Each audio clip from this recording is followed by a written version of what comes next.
Assalamualaikum warahmatullahi wabarakatuh. Halo semuanya. Di kesempatan kali ini saya akan mereview jurnal yang merupakan tugas ujian akhir semester atau UAS dari mata kuliah Analisis Laporan Keuangan Syariah. Sebelum kita masuk ke pokok pembahasan, yuk kita kenalan dulu dengan reviewer.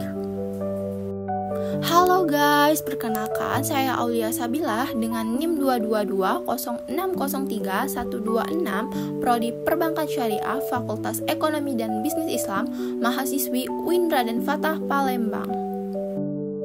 Oke semuanya, pada kesempatan kali ini saya akan mereview dua jurnal dalam ruang lingkup mata kuliah Analisis Laporan Keuangan Syariah dengan dosen pengampu yaitu yang terhormat Ibu Lydia Desiana, SEMSI. Baik, langsung saja kita masuk ke reviewnya.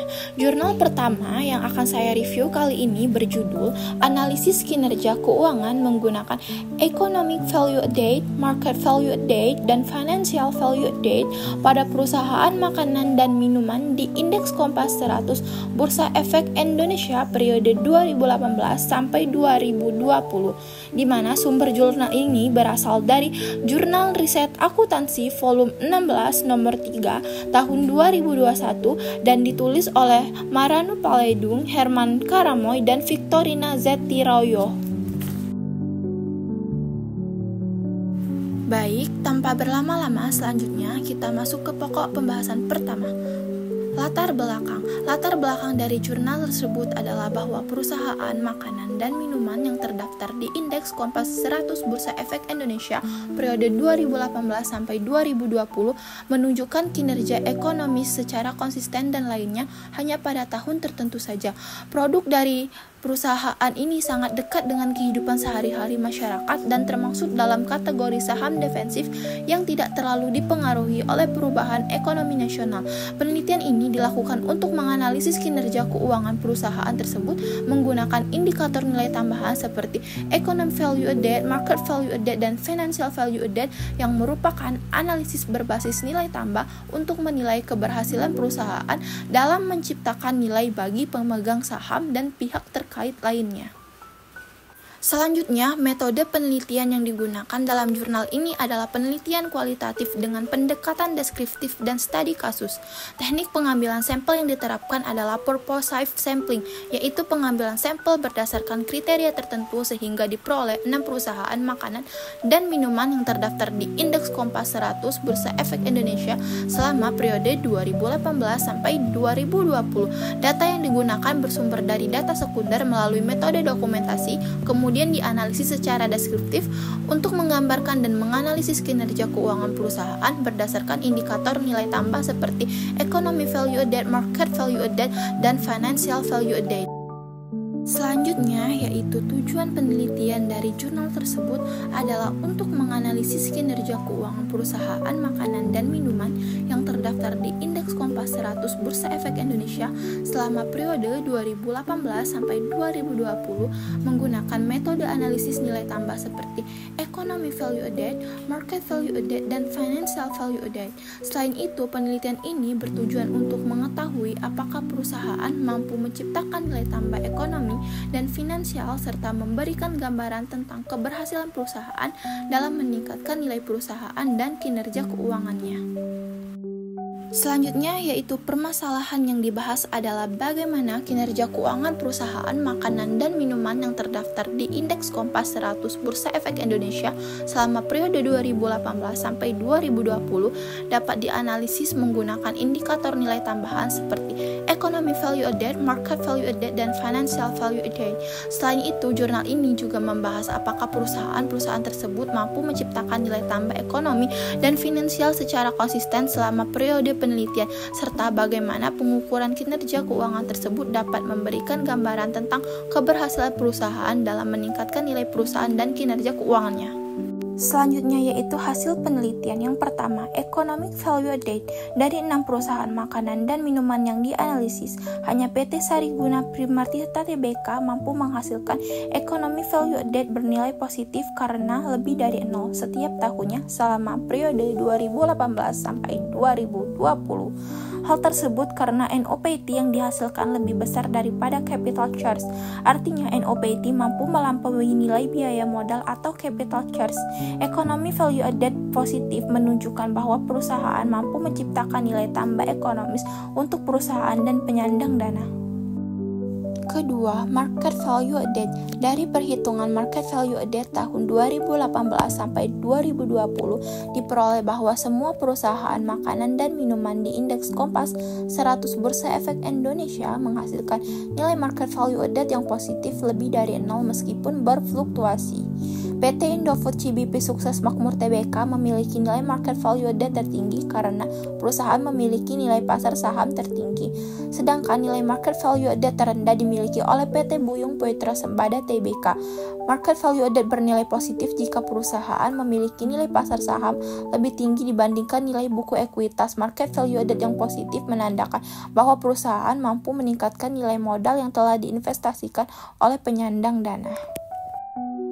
Ketiga, financial value added. Dari hasil perhitungan diperoleh nilai financial value added perusahaan makanan dan minuman di indeks Kompas 100 Bursa Efek Indonesia selalu bernilai positif karena lebih dari 0 setiap tahunnya. Financial value added positif berarti bahwa perusahaan berhasil memberikan nilai tambah finansial. Terciptanya nilai finansial lebih saat keuntungan bersih perusahaan mampu menghasilkan NOPAT sehingga dapat menutupi equivalent depreciation dan depreciation. Financial value added terendah dari tahun 2018 sampai 2020 diperoleh oleh PT Buyung Putra Sembada Tbk yaitu tahun 2018 sebesar Rp5.201, tahun 2019 sebesar Rp10.353 dan tahun 2020 sebesar Rp7.036. Selanjutnya yaitu kekuatan penelitian. Yang pertama itu ada penggunaan beberapa indikator kinerja keuangan seperti economy value added, market value added, dan financial value added yang memberikan gambaran komprehensif tentang penciptaan nilai perusahaan dari berbagai aspek. Yang kedua yaitu fokus pada perusahaan yang terdaftar di indeks Kompas 100 Bursa Efek Indonesia sehingga hasilnya relevan dan dapat dijadikan acuan untuk perusahaan-perusahaan besar di pasar modal Indonesia. Selanjutnya ketiga, penggunaan metode ekonomi value added yang mampu mengatasi kelemahan rasio keuangan konvensional dengan memperhitungkan biaya modal sehingga analisis menjadi lebih akurat dalam menilai penciptaan nilai ekonomi.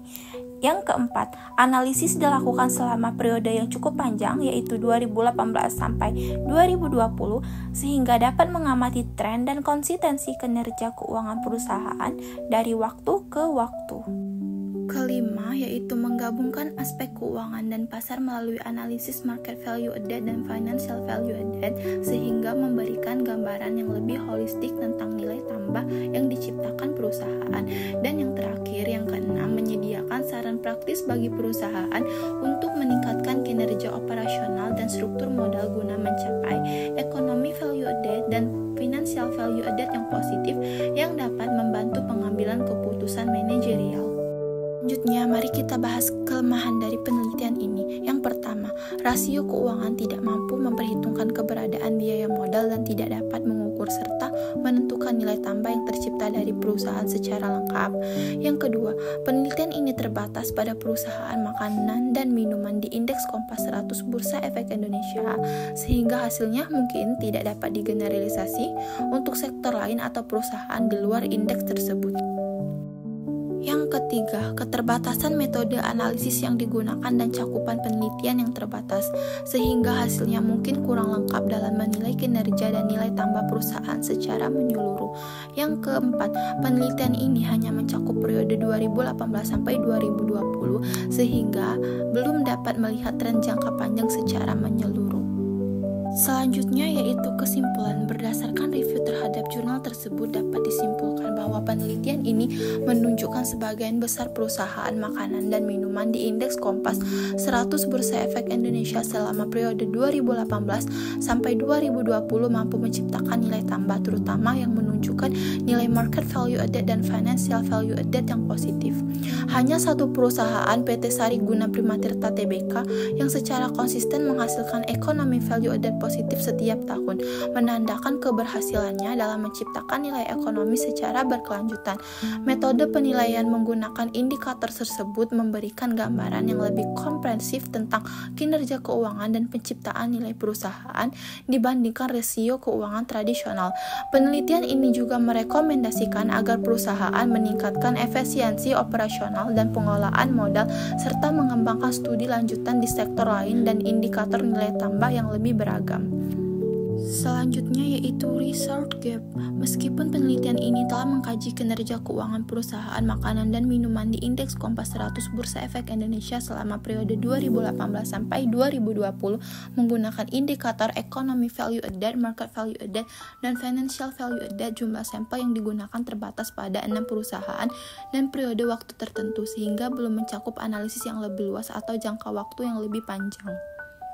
Yang kedua, hasil menunjukkan bahwa hanya satu perusahaan PT Sariguna Pirma Tirta Tbk secara konsisten mampu menghasilkan ekonomi value added yang positif setiap tahunnya, sementara perusahaan lain hanya mampu mencapainya pada tahun tertentu, sehingga penelitian ini belum mendalami faktor-faktor yang mempengaruhi penciptaan nilai tambah secara mendalam. Yang ketiga, penggunaan indikator nilai tambah ini memberikan gambaran yang lebih komprehensif dibandingkan rasio keuangan tradisional.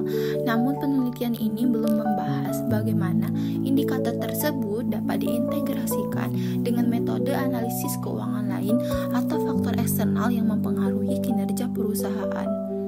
Dan yang terakhir, periode penelitian. Penelitian ini mencakup periode 2016 sampai 2022 yang memberikan data terkini dan relevan. Namun ada kebutuhan untuk penelitian yang lebih panjang atau yang mencakup periode yang berbeda untuk melihat apakah temuan ini konsisten dalam seiringnya waktu. Oke guys, selanjutnya jurnal kedua yang akan saya review berjudul Analisis Prediksi Kebangkrutan dengan metode Altman-Z-Score pada Bank Perkreditan Rakyat Badan Usaha milik daerah di Nusa Tenggara Barat. Jurnal berasal dari Bina Wakia volume 16 nomor 17 diterbitkan pada tahun 2022 tanggal 7 Februari di mana ditulis oleh Indah Arifianti, Ainenga Arsanah, dan Aiwayan Nuwadah. Baik, yang pertama yaitu latar belakang jurnal ini menyoroti pentingnya evaluasi kinerja keuangan Bank Perkreditan Rakyat di NTB untuk mendeteksi potensi resiko kebangkrutan secara dini dan menjaga stabilitas keuangan. Meskipun kemampuan bank dalam menghitung dan menyalurkan dana menunjukkan tren positif, terdapat tantangan terkait penurunan modal minimum dan tingginya kredit bermasalah yang masih di atas 5%. Penggunaan metode Altman-Z-Score yang telah dimodifikasi menjadi alat prediksi yang efektif dalam menilai kesehatan keuangan bank dan mengidentifikasi resiko kebangkrutan secara dini. Hasil penelitian ini menunjukkan bahwa sebagian besar bank berada dalam zona aman, namun beberapa masuk ke zona abu-abu atau green zone, menandakan perlunya pengawasan dan pengelolaan resiko secara berkelanjutan oleh manajemen regulator. Selanjutnya yaitu metode penelitian. Jenis penelitian yang diterapkan adalah penelitian deskriptif yang bertujuan untuk menggambarkan dan memotret kondisi objek yang diteliti secara mendetail. Data yang digunakan berupa laporan keuangan Bank Perkreditan Rakyat BPR BUMD di NTB periode 2018 sampai 2020 yang dianalisis menggunakan metode Altman-Z-Score yang telah dimodifikasi untuk memprediksi resiko kebangkrutan. Selanjutnya yaitu tujuan penelitian. Tujuan penelitian dalam jurnal ini adalah untuk menganalisis kondisi keuangan Bank Perkreditan Rakyat BPR di NTB atau Nusa Tenggara Barat dan memprediksi potensi kebangkrutan menggunakan metode Altman-Z-Score yang telah dimodifikasi.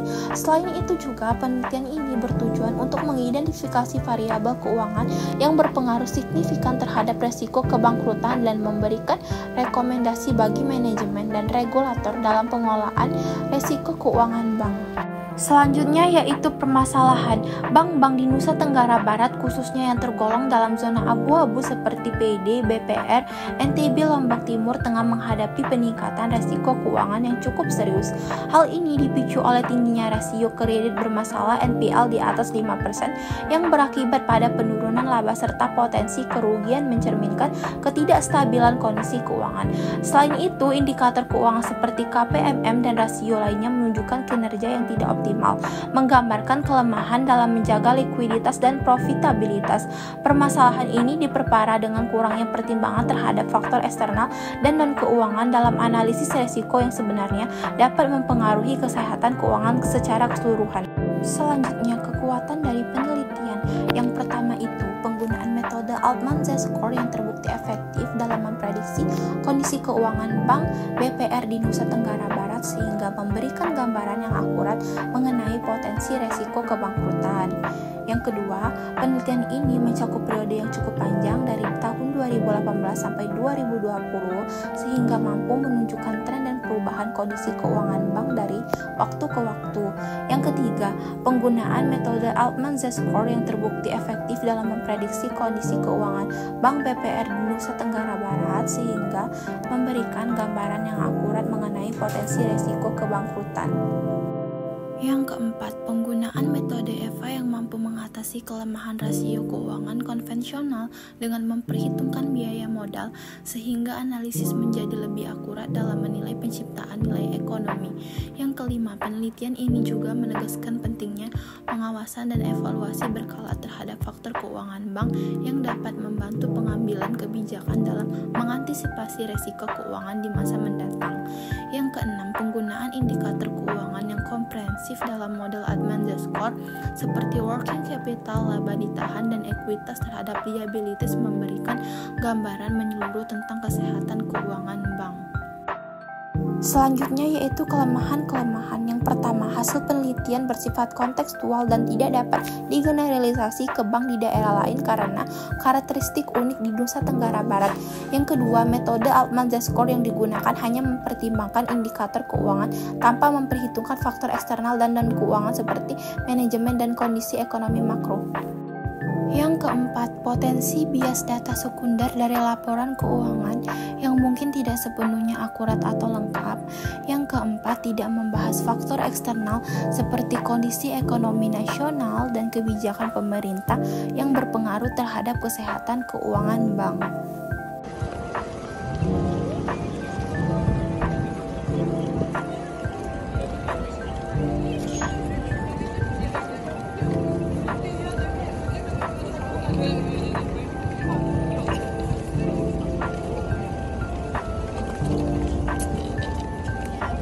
Selanjutnya, kesimpulan penelitian.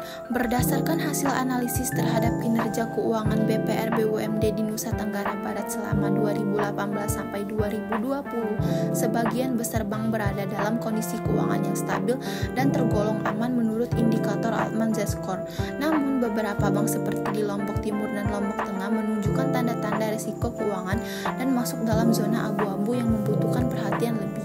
Faktor-faktor keuangan seperti modal kerja, laba ditahan, dan efisiensi operasional terbukti signifikan dalam memprediksi potensi kebangkrutan. Meski rasio ekuitas terhadap utang dan rasio KPPM menunjukkan kemampuan permodalan yang baik, pengawasan dan manajemen risiko tetap penting. Temuan ini menjadi masukan penting bagi manajemen dan regulator dalam menjaga stabilitas sektor perbankan daerah. Selanjutnya yaitu research gap. Yang pertama, kurangnya analisis mendalam mengenai faktor-faktor internal dan eksternal yang mempengaruhi resiko kebangkrutan bank BPR BUMD di Nusa Tenggara Barat secara komprehensif seperti pengaruh kredit bermasalah, manajemen resiko, dan kondisi ekonomi regional. Yang kedua, penggunaan metode Altman-Z-Score saja dalam prediksi kebangkrutan memungkinkan keterbatasan, sehingga perlu dikembangkan atau dikombinasikan dengan model lain untuk meningkatkan akurasi prediksi dan keandalannya. Yang ketiga, keterbatasan studi yang bersifat deskriptif dan kuantitatif ini belum mengkaji faktor manajerial dan strategi pengolahan risiko secara mendalam yang penting untuk pengambilan keputusan praktis dan pencegahan kebangkrutan. Yang keempat, kurangnya studi longitudinal yang memantau perubahan kondisi keuangan bank dari waktu ke waktu secara lebih rinci, sehingga dapat diketahui faktor-faktor yang menyebabkan pergeseran dari kondisi sehat ke zona resiko